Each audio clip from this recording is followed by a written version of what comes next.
ঝড়, বৃষ্টি, বন্যা, প্রাকৃতিক দুর্যোগ পৃথিবীর স্বাভাবিক ঘটনা ও গতি প্রকৃতির অংশ। প্রায় প্রতি বছরই বিশ্বের বিভিন্ন দেশকে এই প্রাকৃতিক দুর্যোগের কবলে পড়তে হয়। বৃষ্টি সাধারণ অবস্থায় কল্যাণকর হলেও অতিবৃষ্টি মানুষ, পশু পাখি ও অন্যান্য সৃষ্টিকুলের ক্ষতি বয়ে আনে। দীর্ঘ সময় বৃষ্টিপাতের কারণে বন্যা হয়, আর বন্যা স্থায়ী হলে গৃহপালিত পশু পাখি, ফসল, বসতবাড়ি ক্ষতি ছাড়াও নানা অসুখ বিসুখ, রাস্তাঘাটে ক্ষতি এবং খাদ্য অভাবে জনজীবন দুর্বিষহ হয়ে পড়ে।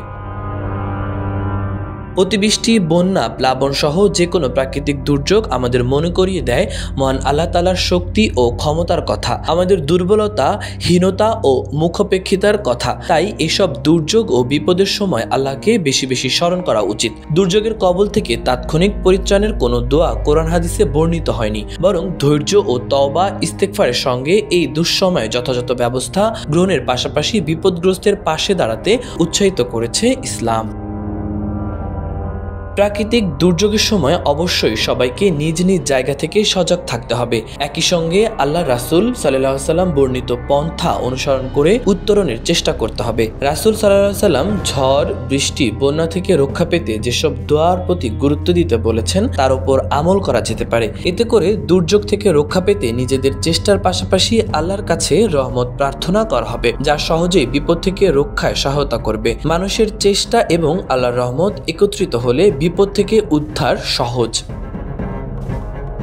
এই প্রসঙ্গে রাসূল সাল্লাল্লাহু আলাইহি সাল্লাম বুখারী শরীফের 1014 নম্বর হাদিসে উল্লেখ করেছেন, আল্লাহুম্মা হাওয়ালাইনা ওয়া আলাইনা, আল্লাহুম্মা আলাল আকাম ওয়া জিরাব ওয়া বুতুনি আউদিয়া ওয়া মানাবিতিশ শাজার। অর্থাৎ, হে আল্লাহ, আমাদের আশেপাশে বৃষ্টি দিন, আমাদের উপর নয়। হে আল্লাহ, পাহাড়, টিলা, খাল, নালা এবং গাছ, উদ্ভিদ গজানোর স্থানগুলোতে বৃষ্টি দিন।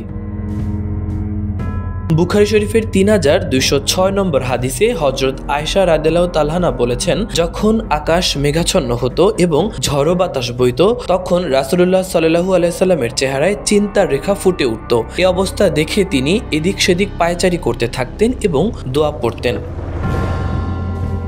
আল্লাহুম্মা ইন্নী আসআলুকা খাইরাহা ওয়া খাইরা মা ফিহা ওয়া খাইরা মা উরসিলাত বিহি ওয়া আউযু বিকা মিন শাররিহা ওয়া শাররি মা ফিহা ওয়া শাররি মা উরসিলাত বিহি।